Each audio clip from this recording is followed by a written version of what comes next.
Hey, my name is Robert Williams, and I'm going to be going over borderline personality disorder in this little presentation.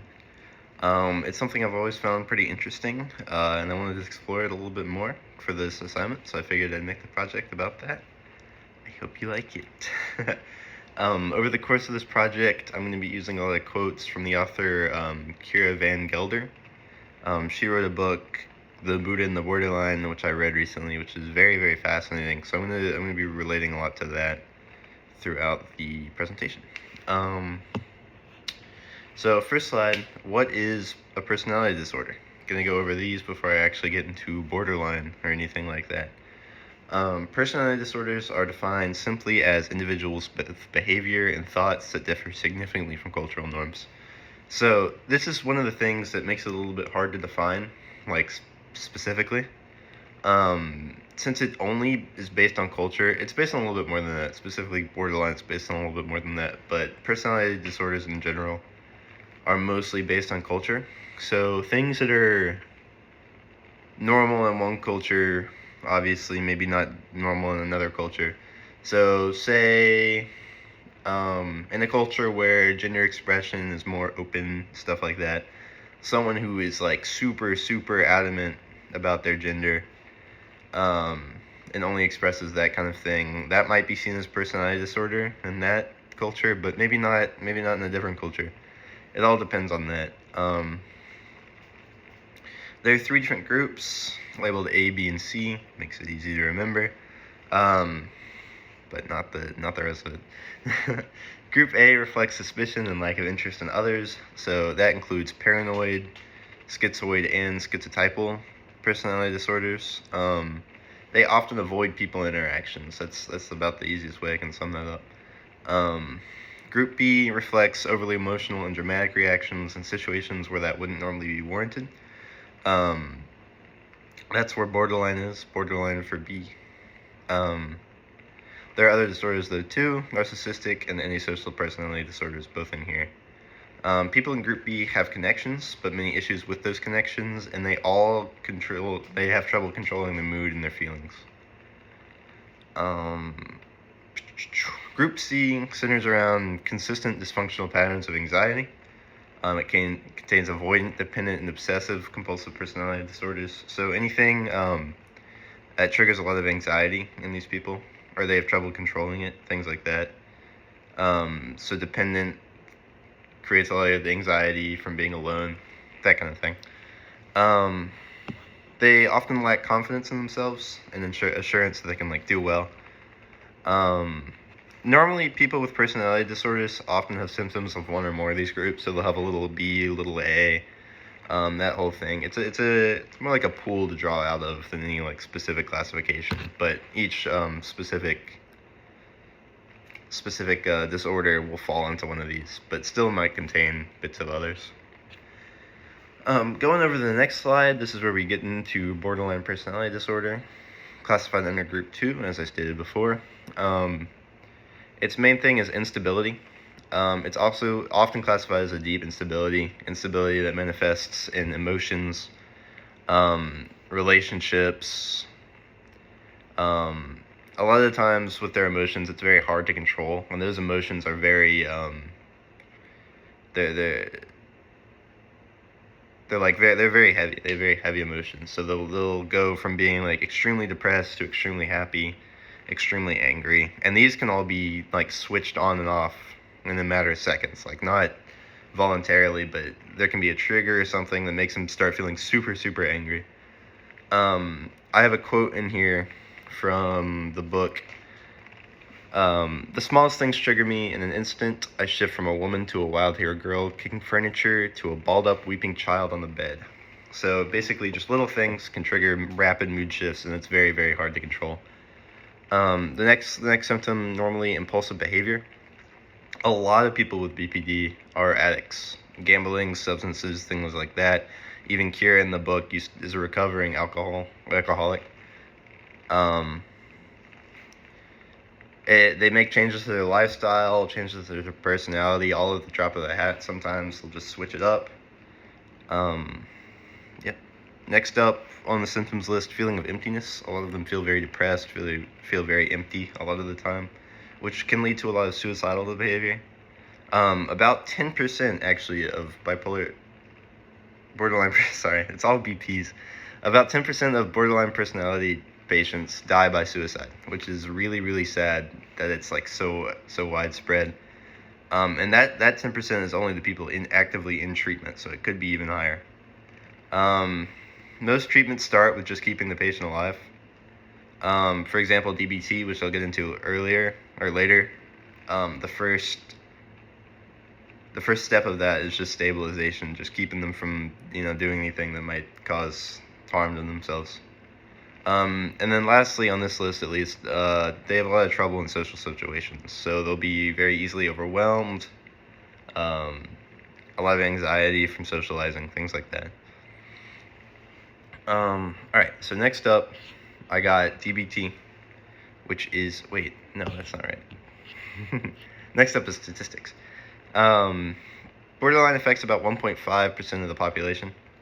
I found a lot of different statistics ranging from like 0.9 up to all the way to 5.7, but it's somewhere in between 1.4 and 1.6. That's what most things said, so I just went for 1.7, 1.5. It's one of the most common personality disorders. About 1/7 of all personality disorders are borderline, which is interesting, especially because it's so severe.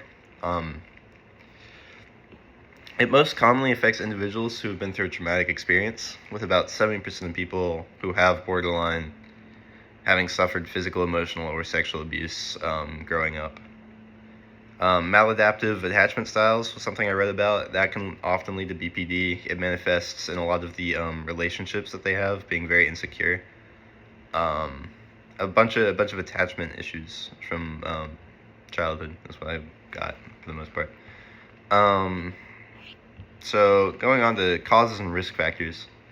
There's no one cause that everyone will have. It's a mixture, just like the personality types themselves. There's a higher risk of BPD in those who suffer from abuse, as I said. Genetics as well. If their parents had it, it is more likely that they will, which is also very interesting because how would that even work? I didn't find the answer to that. Brain development is another thing. It looks like, from what I was able to research, the amygdala plays a role in the emotional regulation. That is actually either larger or smaller in a lot of borderline patients, as well as the hippocampus, which regulates memory, right? Yeah, memory and emotional control, as well as the orbitofrontal cortex, which is control of decision making. And then lastly, environmental factors. As I mentioned earlier, traumatic experiences are a big part of that. That may be causing it. So, hopping over to treatments. Dialectical behavioral therapy. Something like that. It means combining opposite ideas. It was developed in the 1970s by Marsha Lindham. It's a concept. Dialectical basically means, as I said before, combining opposite ideas, which is very opposite of what borderline personality disorder is, where they experience things on two ends of a very extreme scale without being able to, find a middle ground and control themselves in that middle ground. So it teaches people how to control their emotions through mindfulness, things like that. Just regulating their emotions so it isn't so, wildly variable. And it's seen a lot of success. It's the most popular treatment for people with borderline. I have a quote in here again. It becomes clear that these aspects of reality are often impossible for a borderline like me to grasp. I'm trapped in polarized extremes. The smallest changes in relationships devastate me. I experience myself as cut off and separate from the rest of the world, and I can't see the other side of things because I'm so caught up in my own reality. In essence, I'm not very dialectical. Or as Lindham puts it, BPD characteristics can be viewed as a failure of dialectics. Which is pretty interesting. It has multiple steps, not necessarily in order. It focuses on teaching and changing behavior. The three main characteristics. One is the fundamental relatedness of reality. Two is reality is not static, but is composed of many opposing forces. And three, based on these two, the fundamental nature of reality is to change and process. So it gives them more control over that change and allows them to process their emotions, things like that. It's really fascinating. I read into it just a little, and it's really neat stuff. But in here, I do have some other treatments. Cognitive behavioral therapy. Every treatment for your BPD is centered at least a little bit around CBT, which makes sense because it's all about controlling behavior and emotional regulation. Mentalization therapy helps people understand how their inner mind affects their behavior. It teaches them to understand others before they react, especially in relationships, so they'll understand their partner's emotions and why they're saying that, and then react to it. Support groups also are very helpful. People supporting each other, sharing their experience, as well as sharing things that help them feel better. Most treatments have a crisis planning stage where they plan around crises, so people they can contact, things they can do to keep them from hurting themselves. Because the rate of suicide is so high, this is basically necessary. And as for medication, there isn't any specific medication to help with it, but a lot can help with the effects. So mood stabilizer, anxiety medications, antidepressants, all things that they have trouble with, that can help. Alright, and going down the stigma, it's probably one of the more stigmatized disorders out there, with a lot of information that it seriously affects the people who suffer. I have another quote in here that was pretty interesting. This comes from her friend when she called when she first received her diagnosis. No, seriously, people with BPD are really, really disturbed. Listen, I know you have some problems, but seriously, get a second opinion. You don't want to have BPD on the medical record. You don't want to have it at all.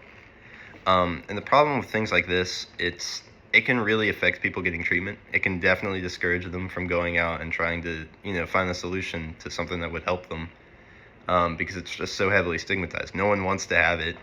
Well, no one wants to have any, but you know what I mean. Like, no one wants to be seen as someone who has BPD. And then lastly, down here at the bottom, mental health and mental illness. Mental health and mental illness are two different things. There's some overlap, though. Mental health is something everybody has. It's like the body. Your body's healthy. And then mental illness is something that only affects certain people. Just like an illness affects the body, things like that. But that's about it. That was my presentation on borderline personality disorder. I hope that was interesting, because it was pretty interesting to research and write about. So hope that was fun. I'll see you later.